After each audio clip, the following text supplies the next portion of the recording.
And hey, ladies and gentlemen, this is Nigel David from Nigel David Productions. That's right. I am with Lucinda, the storyteller, right here. Everybody, thank you. Thank you so much for doing this, and thank you for welcoming us into your home and showing us around and taking us down to the beach and showing us all your different cool little things and stuff like that. Amazing place you got going on here. Absolutely amazing. I've known you, and this is like you. You know, knowing you and then seeing this, I'm like, yeah, this makes sense. This is perfect. This is what I would see for you in that. So thank you so much for being a part of this. So guys, hey, again, Nigel David Productions, the Midnight Owls, everyone. The Midnight Owls is finally going to be out. September 1st is going to be available everywhere. That's not this coming Sunday. Sunday the 31st. Yeah. We're going to have the premiere at Day Do Alley and Milwaukee Avenue in Chicago. Okay. And that's right. And you're in the movie. I am in the movie. You are in the movie. Yeah. And so in the movie, you played Mother. I do. You played Mother. I do. Yeah. What was my name? Was it Margaret? Was that? So you're referred to as Margaret. Okay. Yeah. But I'm the mother. But yeah. you are Mother. Yeah. And so she's in the Midnight Owls, guys. Amazing performance from her. We had talked about it. Yeah. And I just came to you with it, and I was just like, what do you think? Yeah. And I couldn't even imagine. So when I came to you, I'm like, hey, do you want to play this evil mom for this serial killer? Because I think that's pretty much how I put it to you. Kind of, yeah, and it was so unexpected and I suppose like serendipity because what you may or may not know is that someone was going to record my music video and something took them out of town for a significant amount of time. And so once again, I couldn't record the video. And all of a sudden your name popped into my head and I was like, hey, Nigel did a birthday thing for me a couple years back. And so I remember sending you a text saying, do you record music videos? And you laughed and you're like, I absolutely do. And then you're like, I am doing a movie and you are someone I thought of to play the part. And I didn't want to believe you. And I was like, I don't know, I'm not an actress. And kind of a running joke is I did some, not acting, but I did a few small short film funny things with a really close friend of mine. And I would always tell him, you can use me in camera, just don't show my face. Like, I want to be an actress, but I don't want to be that actress where like the camera is on their face. And he was like, Lucinda, there's no such thing as that. This is true. So I had that fear all over again. I was like, how am I going to be in Nigel's movie and not see my face? And so you pitched the part to me and you were like, if I remember right, and you can correct me, I think you said it was a mother that was a barfly, strung out, used up, didn't have a lot going for her, but was convinced that she still had it all put together and she still was hot. Is that right? Is that... My mom, yes. Yes, okay, your mom. I basically said, I need you to play my mom. Yes, and so I didn't tell you this, but I was in a panic. I was like, how am I going to pull that together? Now, I knew that person because as a bartender, I knew who that person was. I can think of 4 or 5 women, none of which who ever came to my bar, just other bars. So I called a friend of mine who books me for different shows, and I was like, hey, I have to do this part, and I'm really freaked out. And he goes, oh my God, Lucinda, pull out every 90s outfit you have, cut the shit out of it, put your makeup on really heavy and messy, and take a shot of any kind of whiskey, and then take a selfie, and I'll let you know if you got the part down. And I was like, but all of my 90s things are like Madonna, and they're fluffy. And he goes, no. Like, take your 90s stuff. I know you have it. He's like, find black pants, find a black tank top, find something with lacy that isn't a skirt. And he goes, and cut the fucking shit out of it, put on messy makeup, take a shot, and take a selfie, and call me.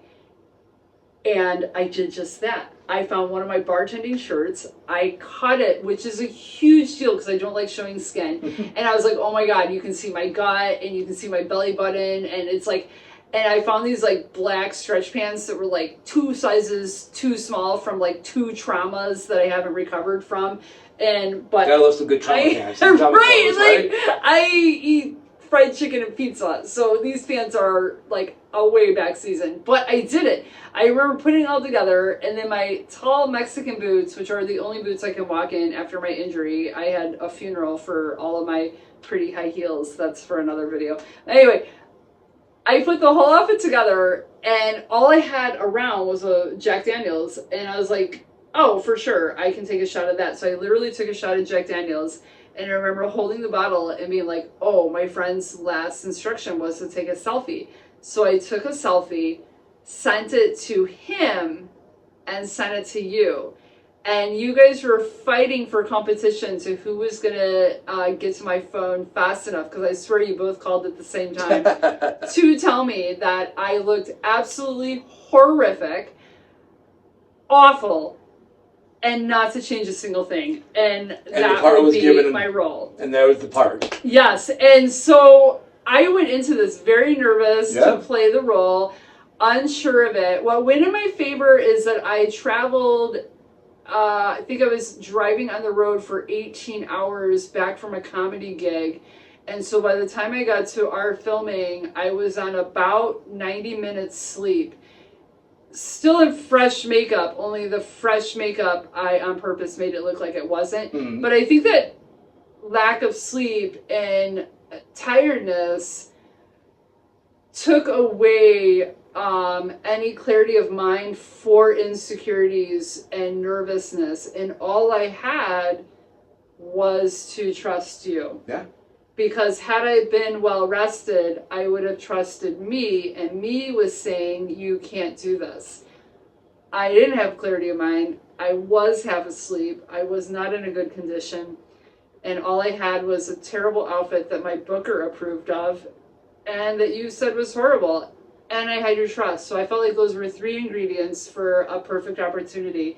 And I loved performing in it. If left up to me, I would have done 17 to possibly 86 takes. I was not at all happy with it.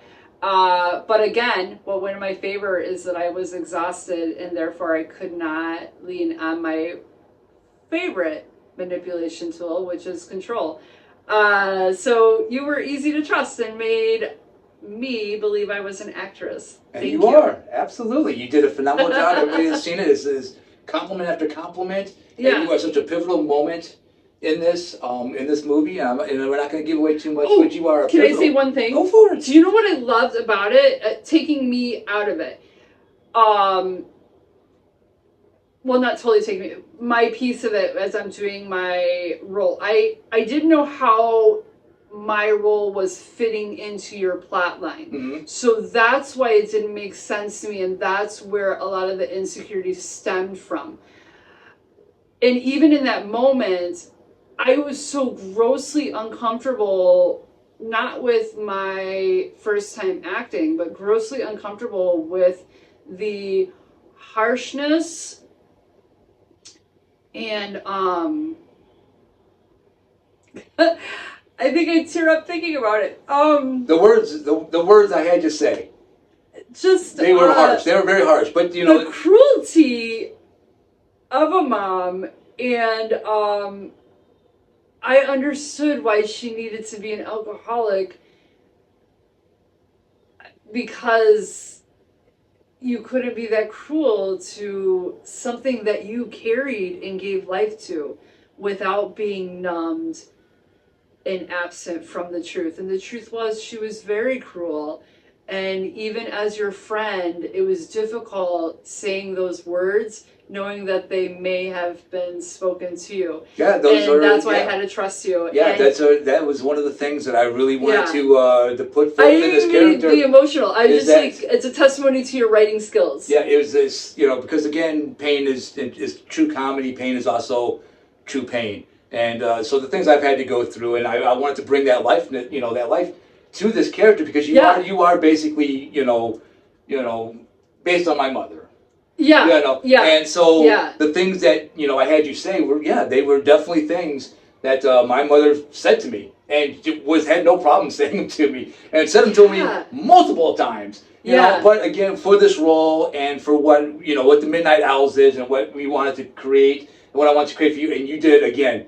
You brought this character to life, and every time I watch your part, because it is such a pivotal part in this movie, and it is such an overarching to the whole story that is being told. That you did a phenomenal job, and I thank you for trusting me and taking that leap, because I mean look what you did. I mean, this is stuff, and we're going to be doing Midnight Owls too, which she could be in. But anyways, that's besides the point.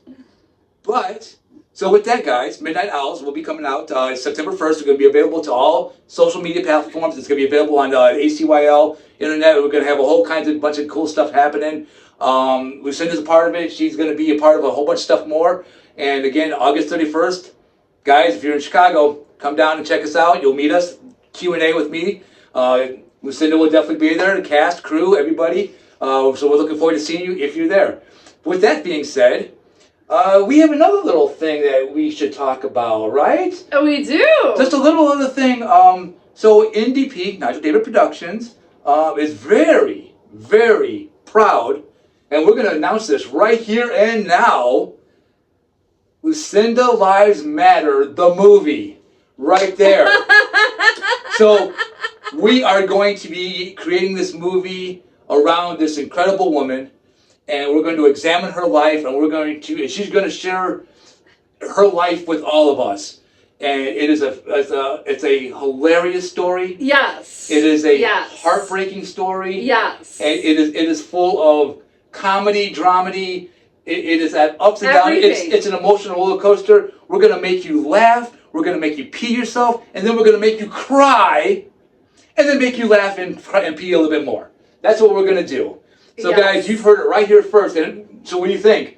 You up for that? I am so up for that. Thank you. I have been up for it for 49 years, and specifically for the last 5 years. Yes. So guys, you heard it here first, right here. We're also going to be doing a little debut thing at the premiere of Midnight Owls. And guys, stay tuned.